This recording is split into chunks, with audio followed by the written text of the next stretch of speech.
sejam todos bem-vindos ao meu canal.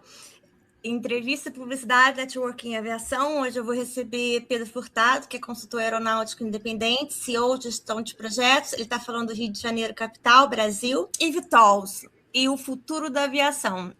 E temos aí o eVTOLs e todo o conceito da AAM, que quer dizer mobilidade aérea avançada.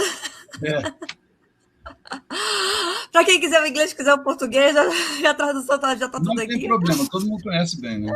Então, que vem sendo aí muito divulgado pela mídia, o que realmente é viável hoje, quais são os principais desafios técnicos, operacionais e regulatórios, e o que ainda é mais expectativa do que realidade. Tá. Bom, vou voltar um pouquinho aqui no tempo também. O AAM, né, é o Advanced Air Mobility, em inglês. Bom, os termos da aviação, né, os acronismos, normalmente são em inglês mesmo. Existe até uma dúvida. Qual o plural de eVTOL? É eVTOLs ou eVTOLs, né? Agora me confundiu. Eu também não sei.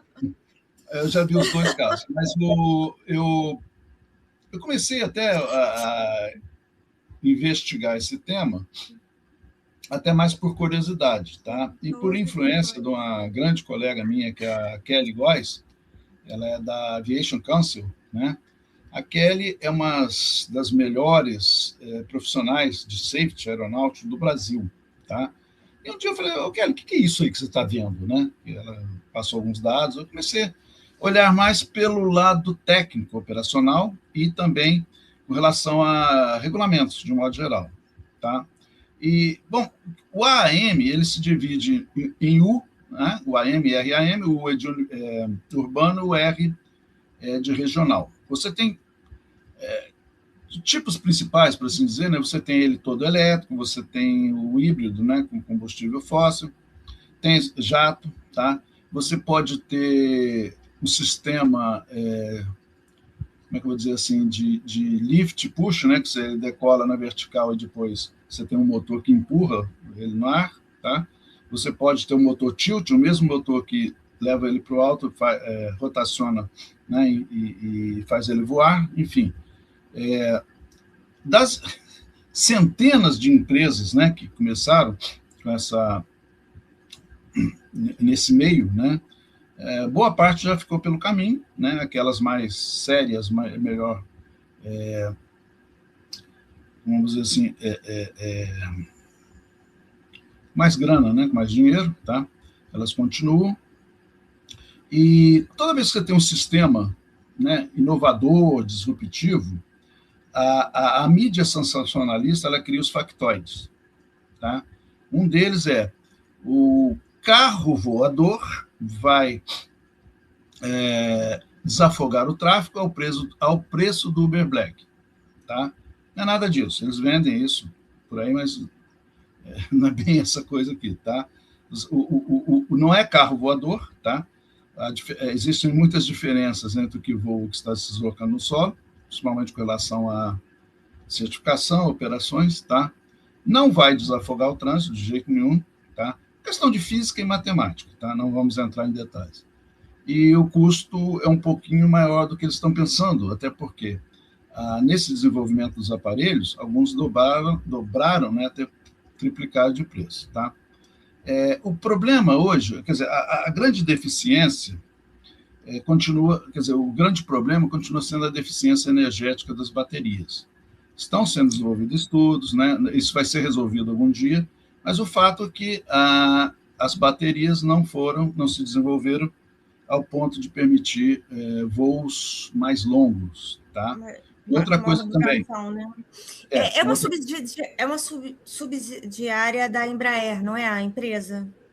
Aqui no Brasil é a IVE, tá? É uma spin-off da Embraer. A Embraer concentra o que há de melhor, né, em cérebros técnicos, né, de aeronáutica no Brasil. A IVE não é diferente, tá? Eles estão indo bem, estão desenvolvendo de acordo com a agenda própria, né, que eles estão fazendo. Mas o que acontece, né? Nós estamos entrando numa fase agora de testes de certificação, tá? Ela é longa, ela é custosa, ela é desafiadora, tá? Então, vai demorar um pouquinho aí para termos esses carros voadores, né? Operando aí no Brasil. Tá? Carros voadores. E, além disso, tá? O que acontece? Existem os vertiportos e os vertipontos. Vamos fazer uma analogia com o helicóptero, tá? O vertiporto seria o heliporto do helicóptero, tá? Onde você tem todos os serviços de modo geral. Enquanto que o vertiponto seria o heliponto, somente para pousos e decolagens, tá? E aí, quais os desafios aí? São dois: abastecimento elétrico e combate a incêndio. Estamos falando de incêndio em baterias elétricas. Todos aqui já devem ter visto o carro elétrico pegando fogo, tá? E isso, eu como engenheiro eletricista, né, tive que tirar um conceito que você não mistura eletricidade com água. No caso da bateria de lítio, por exemplo, você tem que resfriar, senão ela entra em ignição novamente. Então, tem que jogar muita água. Então, isso traz desafios aí na construção, né, dos vertiportos e vertipontos. Existem dois fenômenos, até parecidos com os helicópteros, que são o downwash e upwash. Aquele efeito no solo, quando o helicóptero, né, pousa ou decola. Normalmente, você não fica embaixo, né? E estamos falando de 1, 2 motores, enfim. Do helicóptero, o eVTOL, são vários motores, tá? Distribuídos numa área maior, né, do que a do helicóptero, né? Os motores, rotores, enfim, ficam em cima do aparelho, tá? Então, são fenômenos que precisam ser sempre analisados, né, e mitigados. Você não consegue evitar, né? Você precisa ter ferramentas para fazer com que eles sejam mitigados, né, de modo geral, tá? E aí tem os sistemas, né, de monitoramento. Estamos falando de comunicação, navegação e de vigilância.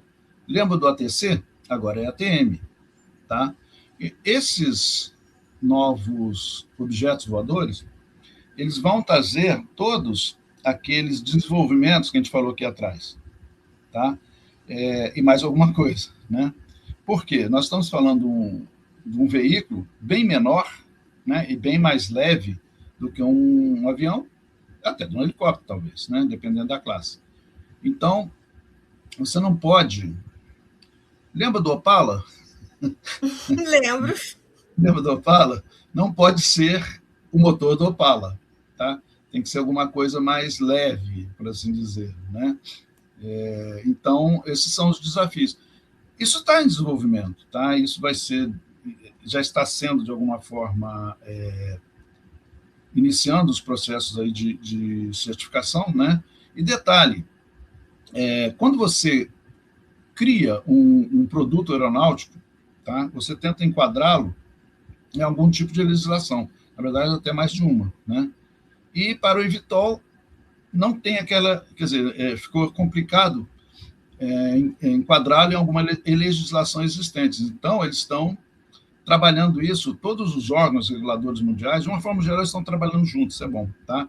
Então, você tem a FAA americana, a EASA europeia, o nosso a nossa ANAC, tá?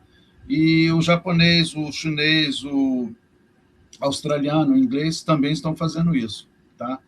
Se você falar assim, tem uma legislação pronta e acabada, acho que não. Então, isso aí está em ebulição também, tá? E também depende do tipo, né, de uso, né, o uso que você vai fazer do aparelho, tá? Se você vai ser uma operação privada, você tem o seu aparelho e vai usá-lo para você, para sua família, ou vai usá-lo para fins comerciais, tipo um táxi aéreo, tá? Então, há implicações diversas quanto a isso, tá? Outra coisa, né? Falamos de legislação e certificação. Mecânicos, pilotos, né? Pessoal de apoio, né? Se você está com falta de pilotos normais, quem serão os futuros pilotos do eVTOL? Tá? Como é que será esse treinamento dele? Outra coisa, requisitos de segurança operacional. Estamos falando de safety security, né? Safety, vamos dizer assim, situações de emergência. Como proceder se um motor ou dois motores falharem? Sei lá, alguma coisa desse tipo. Pouso na água, né? E security é o seguinte, vão precisar de aqueles pórticos de raio-x, ou daquelas... Como é que é o nome daquilo que você... detetor de metal, né? Então, isso também ainda não foi respondido. E tem uma outra pergunta que ninguém me respondeu até hoje, eu cansei de fazer. Como serão os seguros aeronáuticos?